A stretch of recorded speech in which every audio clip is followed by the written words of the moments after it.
ते बघा मी पंख्याखाली ठेवलेत जरा, त्याचा ओलसरपणा जायला आणि आहे तो कोंडा सगळा निघायला.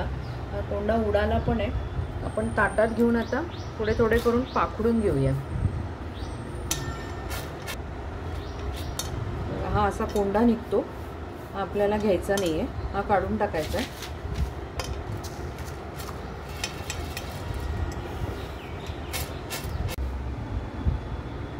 बघा आपण पाखडलं गहू, तर एवढा कोंडा निघाला आपला.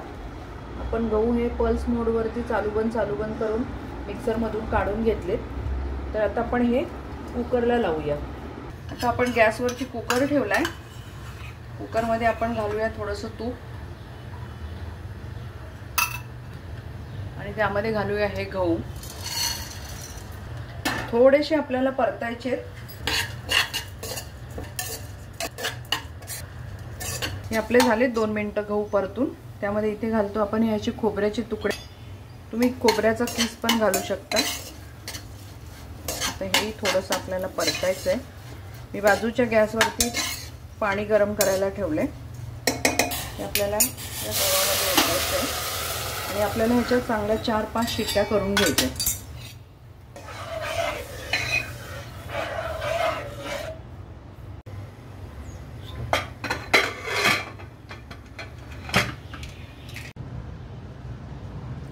आपण 5-6 शिट्ट्या करून घेतल्या. हे बघा आपलं गहू चांगला शिजलेला आहे. अजून तो थोडा शिजेल, कारण आपण थोडंसं सगळा मेवा वगैरे घालून त्याला उकळवणार आहोत. या स्मॅशरने थोडंसं स्मॅश करून घेऊया.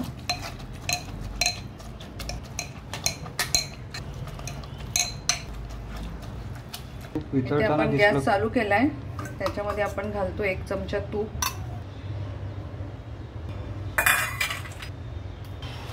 इथे आपलं तूप तापलंय.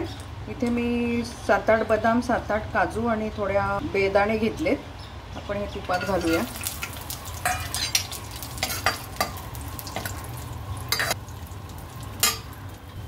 इथे मी 1 चमचा खसखस घेतली आहे.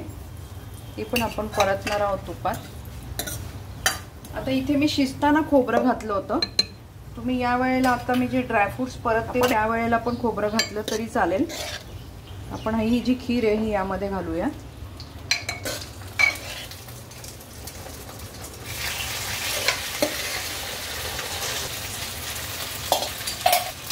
मिक्स करून आपले ड्रायफ्रूट्स चांगले परतले. आपण आता गूळ घालूया.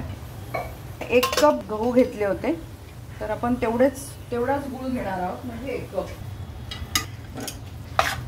ज्या कुकरमध्ये आपण हे शिजवून घेतलं होतं त्याच कुकरमध्ये मी थोडं पाणी गरम करायला ठेवलंय. आपण हे थोडं पाणी याच्यात घालणार आहोत.